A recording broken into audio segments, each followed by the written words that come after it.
what excites you the most and what worries you the most about the current entertainment landscape? Because it feels like there's a tectonic shift taking place in the business. Yes.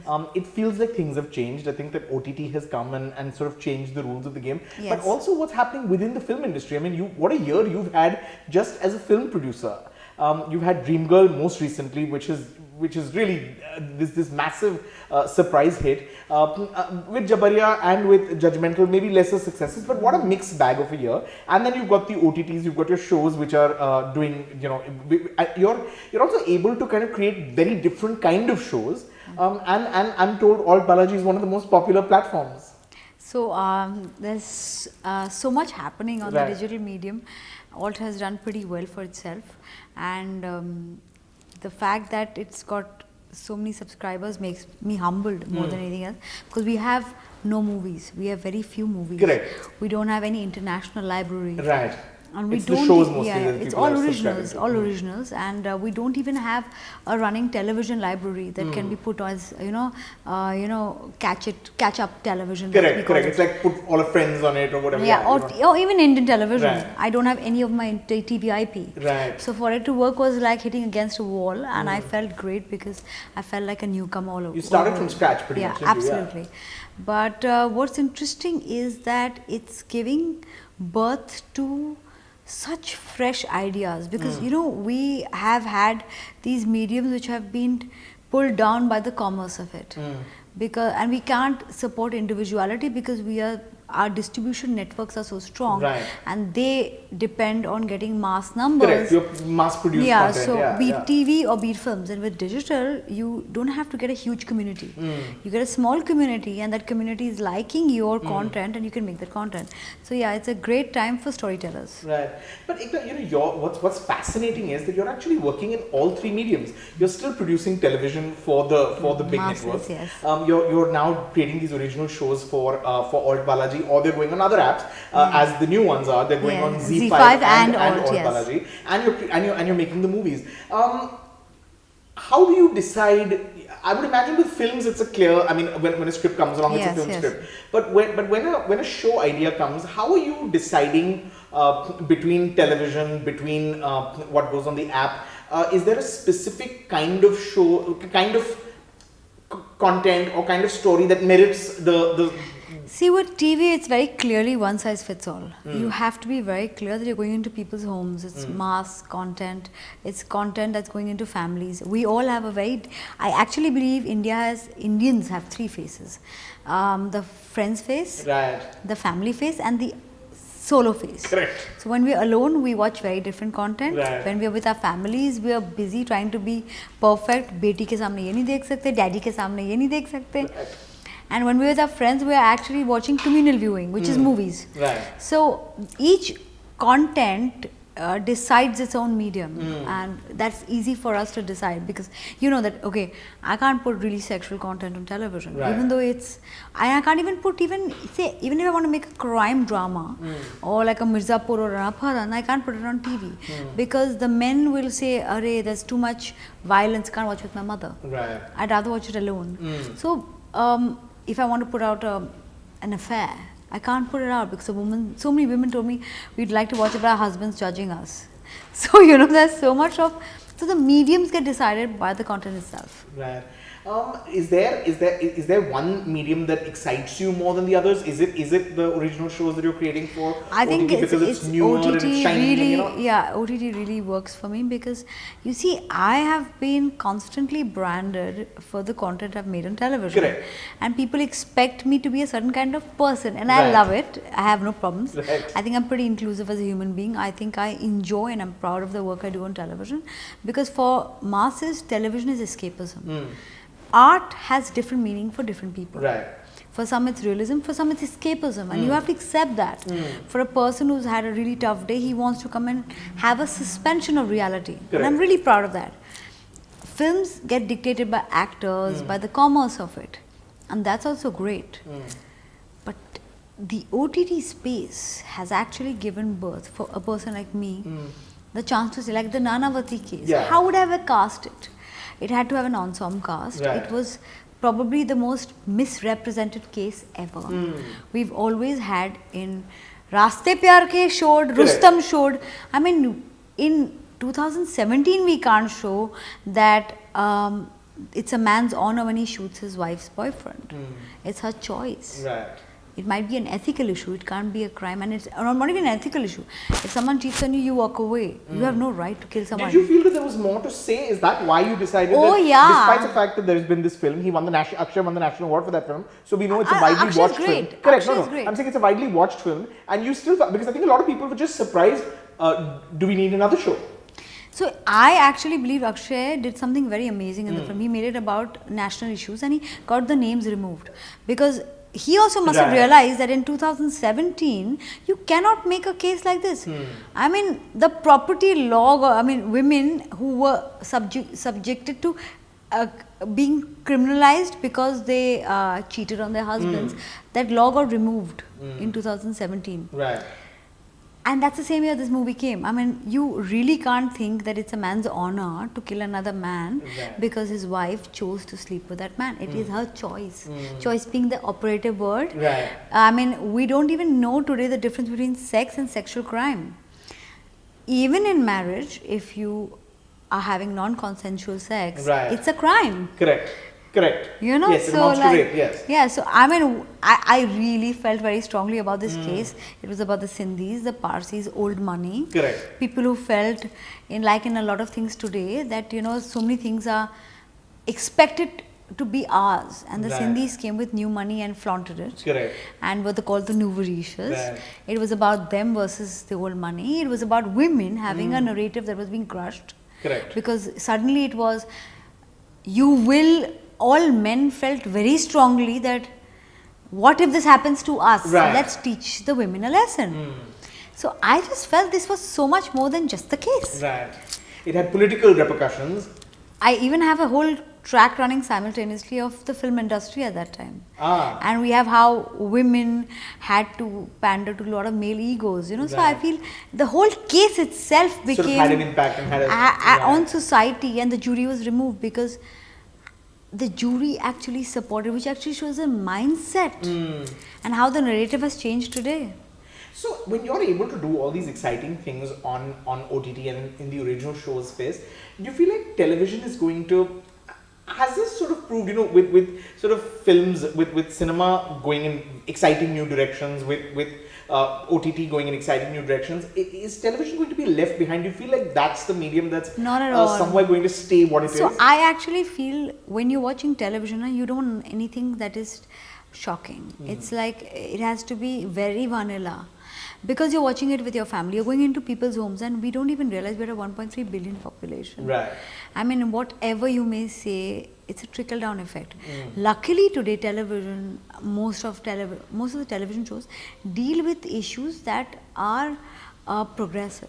What they don't deal with are shows that have some kind of radical thought. Right. Like we have a third sex show called Shakti, which worked in India. I mean, I was quite shocked. It's a show about the third sex. A girl who's gotten married and she realized that. Why doesn't anyone talk about that? Why does everyone only talk about the? I mean, I did a show where I said, you know, in most of India has this barren woman concept, and this woman who couldn't have a child, and it was about the stepmom taking on a child, and she had a problem, and it was about motherhood being beyond being, because that's another stigma. Rashmi picked up a show about the third sex, and that show did superbly well, and it works. These kind of shows work, but radical shows don't work. A woman can't cheat. A woman can't make certain decisions which are against marital. Even men can't. India does not like it, and that's where we get into the space of, you know, why? Because we may even believe it inside ourselves. We're watching it with our family. And we want them not to believe that we like this. Right. You know, a few years ago, Ekta, when there were a few films that didn't do well, there was all this talk of Ekta stopping film production completely. Not only has that proved to be untrue, you've actually it feels like there's been a shift in terms of what you want to make. I mean, even if two of those three films didn't work, there's very clearly, I mean, a film like Judgmental, like, you're clearly saying I'm interested in telling different kinds of stories. Is that, I mean, was there a shift? Was there a switch on, switch off button? Yes, there was. I went into making projects in 2016 and I realized that that's not my space. See, whatever I do on television, we see our stories and we don't get dictated by actors or directors. Right. And we have a strong writing team and we respect our writing team. Somehow in films, it was about signing the big directors and signing the big actors, and I thought maybe I would fail because Indian audiences are changing and I got to change with them. And so we switched into making Judgmental, for whatever it's worth, has not lost money. And for a certain audience worked. And that's good enough. I can't, Jabariya didn't really do well on both aspects. And then Dream Girl does really well. But the fact that India is willing to listen to newer stories is giving a chance to, and I think that at one point I can either be that producer who sits and on the set and has Coca-Cola with a producer, or I can creatively ally with great talent. And I mean, you produced Alankrita's new film, Dolly or Kitty Ke Chamak Se Sitare. It's going to Busan. Now, it's funny because I know you did come in and you became the savior on Lipstick when Lipstick was made, and who will save this film, who will release this film. But there was also this impression that, Ekta is drawn to sensational stuff. Is the interest in Dolly and Kitty beyond that? Because I tell you what, with Lipstick, there were 11 studios that said no. And I remember my team telling me that, you cannot produce this. This, one South Bombay theatre will watch, but it takes about 5.5 crores to release a film. And to that it's going to cover about 10 crores. I saw the film, I said, I think I think it's going to really unite a lot of women. It's like sneaky conversations, and I think that's fun. So like, I think we'll do it smartly. We'll remove television advertising from it. So we'll reduce the cost there. And it was sensational for sure. And it was something that no one would pick up because the money required would be. So, and maybe there's a sneaky little me inside me that wants to like say that, oh really, this can't work. Just because it's dealing with we come from a defined place. Yeah, female sexuality, is that such a taboo? Well, let's see. Even this one, it's got a lot of sex in it. Not sexual content as such. But it talks about female sexuality, and I'm enamored by it because I feel we have so much of a problem with sex. And no problem with sexual crime. I think we don't even know what our demarcations are. Correct. So Ekta, that was talking about bold themes, sexual themes in cinema.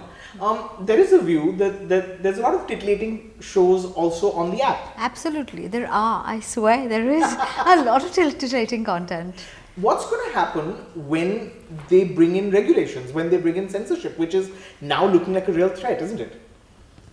So, I look at it this way, that every time I discuss, especially with people in the government, I don't see a nonsensical conversation. I see a lot of, like, I spoke to Vani once and I said, what are you guys planning? It's individual viewing. We cannot curb. The moment we start prohibition, I though actually am of a belief that the more sex you show and people can see it and enjoy it, they get tired of it. You have to make it normal. Normalize it, right. Otherwise, prohibition causes some kind of defunct need to actually go and express yourselves outside. I mean, I am like self-expression always. Go and do what you want and see what you want, as long as you don't push your needs on another person.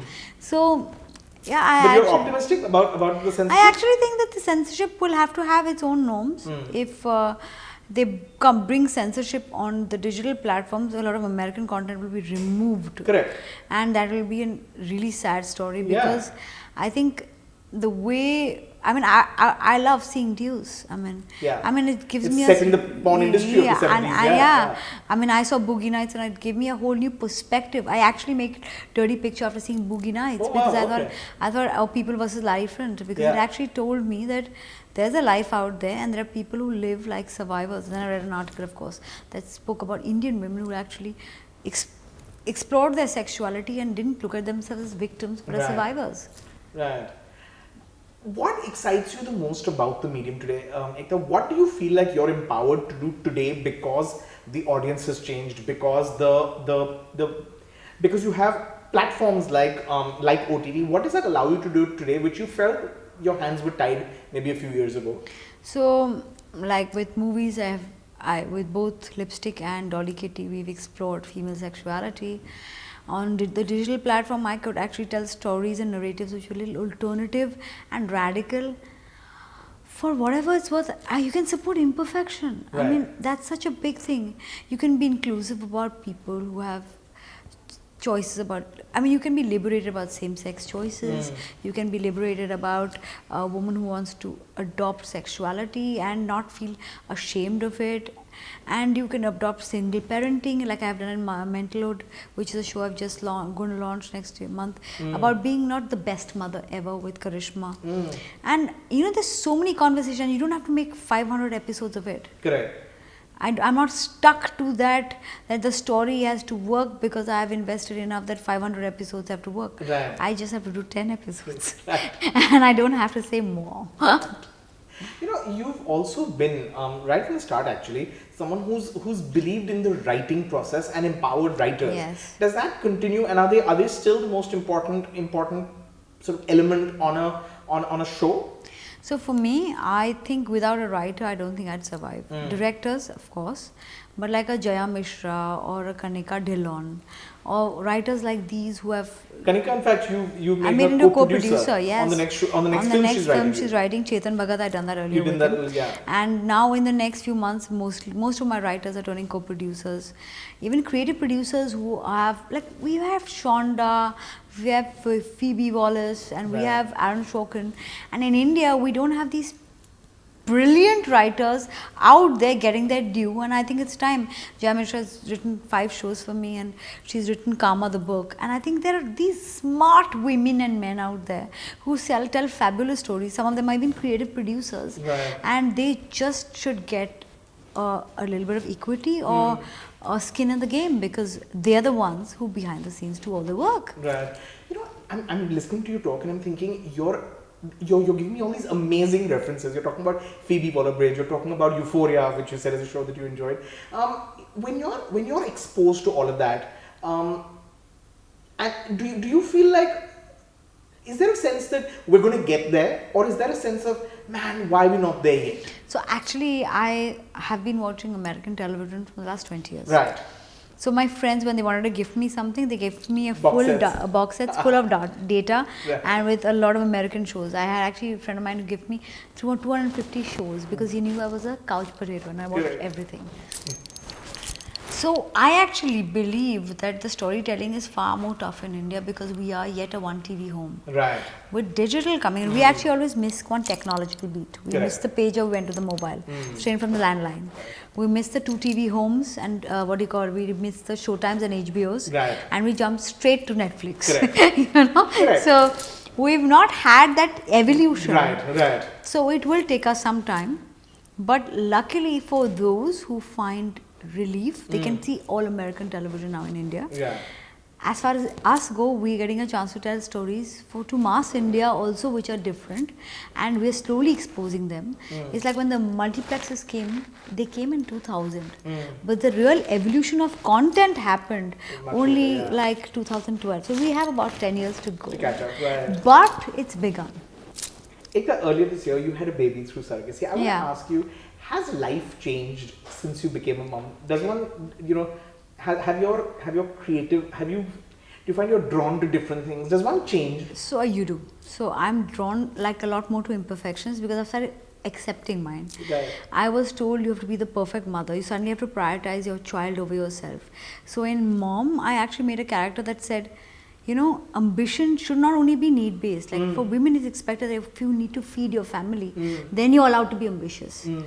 I'm ambitious beyond that. I mean, I will prioritize my son, but I'll prioritize my work too because that's my being. And so I take my child to work every day, and he is there in my meetings. I've made him a part of my life. I may not be the perfect mother, but then Is there such a thing? I don't even know. That's why, I mean, in Mental Load, we've actually asked these questions because there is more pressure from other mothers than your own child. Right. You know, the WhatsApp groups, the gluten-free khana, you know, the quest for being perfect, the perfect Facebook photo, the perfect family, the perfect child. I think when we adopt imperfection, we are happier. And that's what I've tried to use in all my content now. Has he changed your life have you changed as a person? Do you find that you're... I think more than changing as a person, I think what I've realized is my responsibility radar has gone up. I know that there is always another human being who may not even know about me that much in his 8th month. Correct. Is now my responsibility. And that's... Are you thinking now of things like legacy and all of those things? No, I don't want to. I don't want to give my son too much. Sure. I don't want to reduce his hunger. Hunger is a very important thing in life. Nice. I don't want to pamper him too much or give him things because I want to give my child the best. No. I don't want to feed him a fairy tale. I want to tell him about real life. And I want him to know that we're a team and we'll manage. Like, what would you like the next 5 years to be? I mean, I know that in this profession it's hard to plan very far ahead because it's such an unpredictable business. Just when you think you're getting something right, something new comes along and everything changes. And still, I would imagine that there are some sort of goals. You also run a massive company. Where would you like to, what is the direction you'd like to head in? What are the things that you think will still be important 5 years later? Is there some sort of plan? So beyond the commerce of it, which I think is very important, the company has to make money, make content that works for the masses.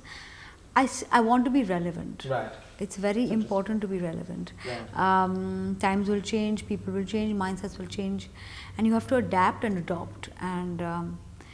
And to be relevant, you have to listen. So I think I'd rather be relevant. 5 years ago, if one was chatting, one probably wouldn't have predicted that the landscape would have changed so much, especially with the shows coming in, with OTT coming in. Yes. What's going to be the next big change in your opinion? VR, AR will be there, and the experience will be far more intimate. So like we are moving towards individuality. First, the bigger screen made you see things with hundreds of people. Then you went into a smaller screen where your family and you watched. Then it's gone into individual where you're seeing something alone. Right. And now we're going to get into your minds. Right. Because you're going to be not only alone, you're going to be there. Correct. Immersive. So, Finally, Ekta, your success has been largely attributed to your instinct. In television also, it was that she just knew what people wanted. Do you ever worry? Do you have days? I remember Amir Khan once saying, he said that, when my films start failing, my biggest worry is going to be, have I lost that instinct? Oh, it happens all the time. Do you have that? Do you have those days? It happens all the time. But I think I really failed my instincts recently about people.